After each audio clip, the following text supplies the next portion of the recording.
नमस्कार, मैं छत्तीसगढ़ अखबार के यूट्यूब चैनल इंडिया आजकल के स्टूडियो से सुनील कुमार।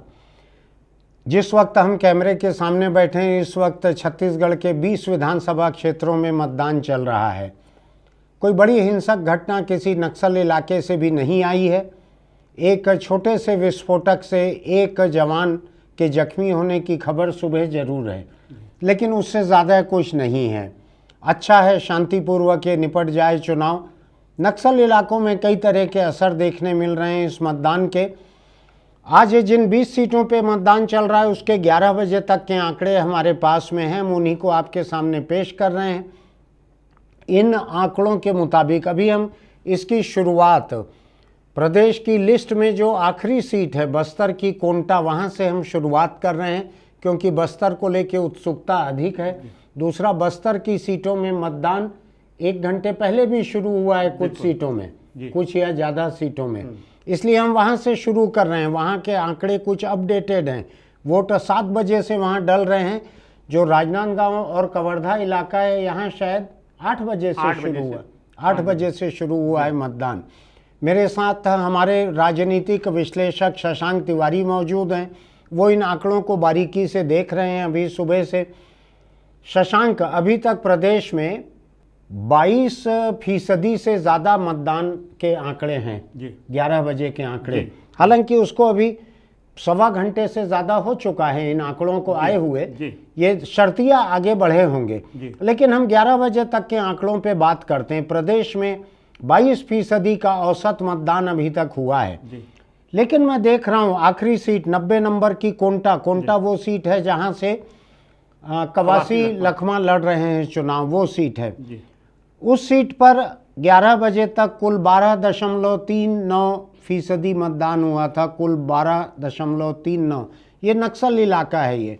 ठीक इसी तरह बीजापुर भी नक्सल इलाका है, वहाँ इससे भी कम मतदान हुआ है, 9.11%।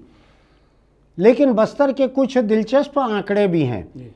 जैसे एक आंकड़ा मैं आपको बताऊं कांकेर का। कांकेर में 34.34% से ज़्यादा वोट डल चुके हैं। अंतागढ़ भी नक्सल इलाकों में आता है, यहाँ पर 28% से ज़्यादा, तकरीबन 29% वोट डल चुके हैं। केशकाल में 27%, कोंडागांव में 32%, बस्तर में 9% से लेकर 34% तक वोट डले हैं। यानी 4 गुना का फर्क है अलग अलग विधानसभा क्षेत्रों में। सबसे ज़्यादा भानु प्रतापपुर में 36% हो गया। हाँ, वही भानु प्रतापपुर में 36% हो गया। शशांक, ऐसा क्यों है, इतना फर्क क्यों है? फर्क ये है कि नक्सल जो बहिष्कार की अपील थी, खास करके कोंटा, बीजापुर, इस इलाकों में तो दिखाई दे रही है। हाँ। बीजापुर के अंदरूनी इलाकों में। हाँ। ग्रामीणों में वो अभी तक तो ये जानकारी मिली है कि वोट कम डल रहे हैं। अच्छा। लेकिन मुख्य रूप से जैसे बीजापुर की बात करूं तो बीजापुर, बैरामगढ़, आमापल्ली और भोपालपट्टनम, इन इलाकों में लोग आ रहे हैं वोट डालने, लेकिन फिर भी वोट की संख्या कम है, परसेंट कम है। 9%, 9.9% के आसपास वोट डले हैं। हाँ। अच्छा, यहाँ बस्तर के जो 12 में से 9 में से 11 विधानसभा जगदलपुर को छोड़ के 3 बजे तक वोट डलना है। हाँ। बाकी जगदलपुर में 5 बजे तक, शहर में हाँ, तो 5 बजे तक डलना है। तो जगदलपुर शहर का वोट तो खैर देर तक डलेगा, देर से शुरू भी हुआ 8 बजे से। तो थोड़ा अभी बीजापुर में हत्या भी हुई है, तो उसका फर्क दिख रहा है। एक बीजेपी कार्यकर्ता की हत्या भी 2 दिन पहले नारायणपुर में हुई थी वो। ठीक, लेकिन नारायणपुर में पोलिंग ठीक हो रही है। अच्छा। अब एक चीज मुझको समझाइए, मैं चित्रकूट का आंकड़ा देख रहा हूँ 11 बजे तक 11%। 11 बजे तक 11% का मतलब ये हो रहा है कि प्रदेश कांग्रेस अध्यक्ष और मौजूदा सांसद दीपक बैज जहां से लड़ रहे हैं, ये तो नक्सल इलाका उस तरह से नहीं है। तरह से नहीं है, शहर से लगे हुए जगह, शहर से लगा हुआ है। यहाँ तो नक्सल इलाका नहीं कहलाता ये। यहाँ सुबह जब दूसरे इलाकों में, मैं आपको बताता हूँ, जब अंतागढ़ में 17.5% वोट डल चुका था, जो अंतागढ़ नक्सल प्रभावित है, तो चित्रकूट में 2.5% वोट डले थे दीपक बैज की कॉन्स्टिट्यूंसी में। प्रदेश कांग्रेस अध्यक्ष और सांसद को वोट डालने जाने में लोगों की दिलचस्पी क्यों नहीं है? अभी तो शुरुआती रुझान है, उम्मीद है कि यहाँ भी नहीं बढ़ेगा। नहीं, लेकिन 2 राउंड हो गए हैं शशांक। जी 2 राउंड में जब कहीं पे 36% पहुंच गया है, तो दीपक बैज की कॉन्स्टिट्यूंसी 11% में अटकी हुई है सुबह 11 बजे तक। जी। तो क्यों दीपक बैज के लिए लोगों की दिलचस्पी नहीं हो रही है वोट डालने में? क्या वजह होगी? और मुझे लग रहा है कि कार्यकर्ता उतने उत्साहित नहीं होंगे, पहली नज़र में ऐसा दिख रहा है ऐसा? वोट डलवाने, क्योंकि कार्यकर्ताओं में जहाँ क्योंकि उत्साह- सूरज तो बस्तर में एक ही जगह एक ही वक्त निकल रहा है। बिल्कुल। इसमें से चित्रकूट कोई अहमदाबाद थोड़ी है और बाकी कॉन्स्टिट्यूंसी मिजोरम थोड़ी है जी। कि 1 घंटे का टाइम का फर्क होगा। जी, अंतागढ़ जैसे जगह में अच्छी पोलिंग हो रही है, हाँ। जहाँ उनके मुकाबले जो ज्यादा नक्सल प्रभावित इलाका है। बिल्कुल 29% करीब 11 बजे तक हो चुकी है। जी।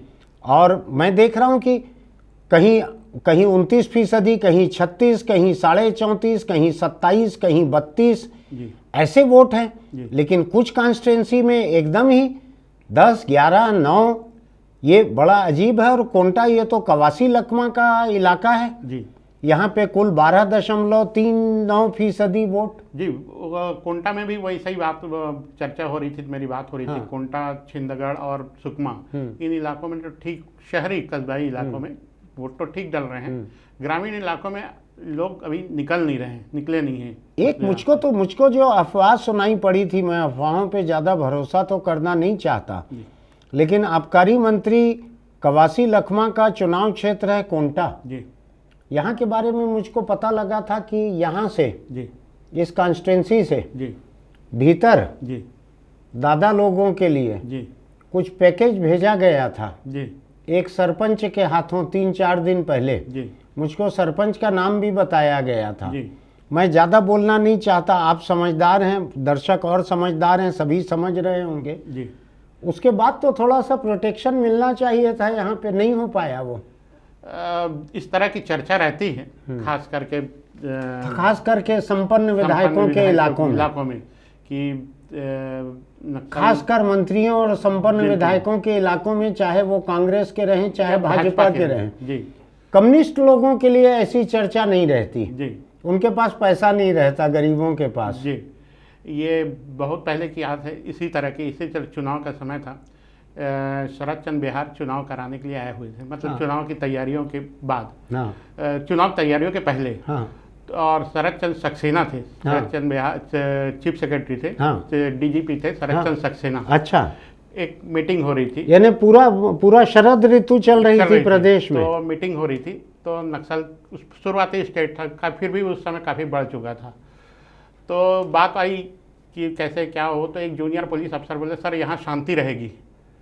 तो नाराज़ हो गए, क्यों सबकी भीड़ के सामने एक जूनियर अफसर इस तरह कॉन्फिडेंस से बोल रहा है कि शांति हो रहेगी, तो क्या क्यों है ऐसा करके। तो डीजीपी वगैरह सब नाराज हुए, तो उन्होंने फिर बोला, फिर थोड़ा संभालते हुए शरद चंद्र बिहार ने, आप यहाँ बताना चाहेंगे कि अलग से कहीं बताएंगे ऐसा करके। तो जूनियर अफसर ने बोला सर मैं अलग से बताऊंगा। तो बाद में कलेक्टर के कमरे में मीटिंग हुई, तो बोले क्या हुआ, बोले सर वो फलाने प्रत्याशी ने अंदरूनी इलाकों में पैसा भिजवा दिया है, तो वहाँ शांति रहेगी। हुआ भी वैसा ही है। ऐसा ये एक अलग किस्म की नक्सल लेवी है। नक्सल लेवी तेंदुपत्ता व्यापारियों से लेते हैं, ठेकेदारों से लेते हैं, जो बहुत भ्रष्ट अफसर रहते हैं शायद नक्सल उनसे भी एक लेवी लेते हैं। लेवी कई तरह की रहती है, कई तरह की वसूली उगाही रहती है। ये नक्सल अंदाज की है। यहाँ पे कैंडिडेट या वहाँ के प्रभारी नेता अगर अति संपन्न रहते हैं, जो नक्सलों की नज़रों में भी रहते हैं, इन्होंने बहुत कमाया हुआ है, तो वो भी उम्मीद करते हैं कि उनको एक आदिवासी हक का आंदोलन चलाने के लिए, चाहे वो हथियार बंद और हिंसक आंदोलन ही क्यों ना हो, वो इसकी कोशिश करते हैं कि उनको भी कुछ मिल जाए उसमें। और लोकतंत्र का पर्व है, इसमें सब मिलता है। मैंने सुना है कि कोंटा का इलाका जो है, कवासी लखमा की कॉन्स्टिट्यूंसी, यहाँ पिछले कई महीनों से बोकरा भात चल रहा है, ऐसी चर्चा है क्या? बिल्कुल, बहुत सारे इलाकों में हो रहा है, कोई चित्रकूट से लेके और अलग अलग इलाकों में इस तरह की सूचना मिल रही है, काफी जगह चल रहा है। ये क्या सत्तारूढ़ विधायकों के इलाकों में अधिक चल रहा है क्या? संपन्न, जो संपन्न है वहाँ चल रहा है। दोनों ही पार्टियों ने कोई कमी बाकी नहीं रखी। ऐसा जी। अब जो वोटों का प्रतिशत है इसको हम 2-3 घंटे के बाद फिर एक बार चर्चा करेंगे शशांक। जी फिलहाल मैं आपको एक नज़र बस्तर की 12 सीटों का हाल बतला देता हूं। कोंटा, मैं दशमलव के बाद के संख्या को नहीं ले रहा हूं। कोंटा 12, बीजापुर 9, दंतेवाड़ा 16, चित्रकूट 11, जगदलपुर शहरी सीट है 18, बस्तर शहर से पास की सीट है ये, यहाँ 19, नारायणपुर 21, कोंडागांव एकदम हाईवे की सीट है, कोंडागांव में 32%, केशकाल घाटी के पास का है, आपको याद होगा हमने घाटी की चर्चा की थी, वहाँ 27, कांकेर जिला मुख्यालय है, वहाँ की कलेक्टर प्रियंका शुक्ला ने सुबह सुबह अपनी स्याही लगी हुई उंगली की तस्वीर ट्विटर पर पोस्ट कर दी थी, बाकी को चुनौती भी दी थी कि मैं वोट डालकर आ गई हूँ ऐसा। उस कांकेर में 34%, हैरानी नहीं है, कलेक्टर सुबह से वोट डालकर अपनी फ़ोटो पोस्ट करती हैं, 34% वहाँ पर। और इसके अलावा भानु प्रतापपुर 36%, शायद यही सबसे बड़ा है, 36% का आंकड़ा। इसके बाद एक और सीट है बस्तर की अंतागढ़, उसमें 28% से ज़्यादा। ये हो गए बस्तर के सीटों का हाल। अब हम बस्तर से थोड़ा सा बाहर निकलते हैं। 8 सीटें राजनांदगांव और कवर्धा जिले में भी हैं, थोड़ी सी चर्चा उन पे करेंगे। उनमें बहुत ज़्यादा दिलचस्प बातें बस्तर की तरह की नहीं है। यहाँ हम शुरू करते हैं मानपुर मोहल्ला, जो बस्तर से लगा हुआ, महाराष्ट्र के गढ़चिरौली से लगा हुआ आदिवासी सीट है, नक्सल इलाका है। इसी की वजह से, मानपुर मोहल्ला की वजह से ही यहाँ पर आज चुनाव हो रहा है, नहीं तो बाद में 17 को भी हो सकता था।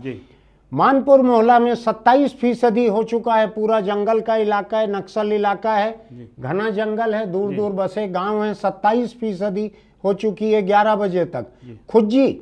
खुज्जी जो कि बागी त्यागी सभी किस्म के उम्मीदवारों से लदी हुई कॉन्स्टिट्यूंसी है, उसमें मानपुर मोहल्ला से कम हुई है 25%।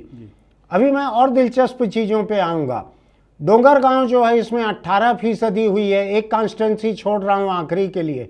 डोंगरगढ़ में 21% हुई है, खैरागढ़ में 23% हुई है, कवर्धा में 23% हुई है, पंडरिया में 21% हुई है। लेकिन डॉक्टर रमन सिंह और मुख्यमंत्री भूपेश बघेल के दोस्त गिरीश देवांगन के बीच जिस राजनांदगांव में मुकदमा चल रहा है, जो इस पूरे संसदीय सीट का सबसे बड़ा शहर है, राजनांदगांव सबसे बड़ा शहर, रमन सिंह जिंदगी भर से वहाँ से राजनीति कर रहे हैं, जिंदगी भर यानी राजनीतिक जिंदगी भर से राजनीति कर रहे हैं वहाँ से।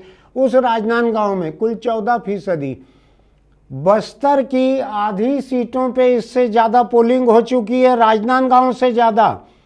राजनांदगांव शहर दो दिग्गज वहाँ से चुनाव लड़ रहे हैं, वोट डले हैं 11 बजे तक, कुल 14%। क्या वजह है? मैं सुबह फ़ोन पे बात कर रहा था किसी से, मैंने कहा बड़ा शहर है, लोग देर से सो के उठे होंगे, अखबार पढ़ रहे होंगे, चाय पी रहे होंगे, तय करेंगे कि वोट डालना है कि नहीं डालना है। गांव के लोगों के लिए वोट अधिक उत्साह का रहता है, शहर के लोग सोचते हैं डालें न डालें। तो राजनांदगांव में कुल 14% वोट डले हैं अभी तक 11 बजे तक। मैं आपको बतलाऊं, बस्तर की 12 सीटों पे भी एक सीट है, 2 सीट, बस्तर की 12 सीटों में कुल 2 ऐसी है जहां नांदगांव से कम वोट डले हैं 11 बजे तक। बस्तर की 10 सीटों पे नांदगांव से ज़्यादा वोट डल चुके हैं 11 बजे तक। ये शहर की सीट का ये हाल है नांदगांव का। डॉक्टर रमन सिंह और गिरीश देवांगन का भविष्य पता नहीं क्या होगा, देखते हैं क्या होगा। तो शशांक, हम 2 घंटे बाद फिर बैठते हैं इन आंकड़ों को लेकर। आपका बहुत धन्यवाद, आपने ये सुना। हम 2 घंटे बाद फिर आपके पास इन आंकड़ों को लेकर आएंगे, उनमें कुछ नया होगा तो। तब तक अगर आप इन इलाकों में हमको सुन रहे हैं, सुनेंगे, अगर वीडियो पोस्ट हो जाएगा, वोट डालने ज़रूर डालिएगा। जो बाकी इलाके हैं वहाँ के लोग भी 17 तारीख को वोट डालना मत भूलिएगा। फिर मिलते हैं।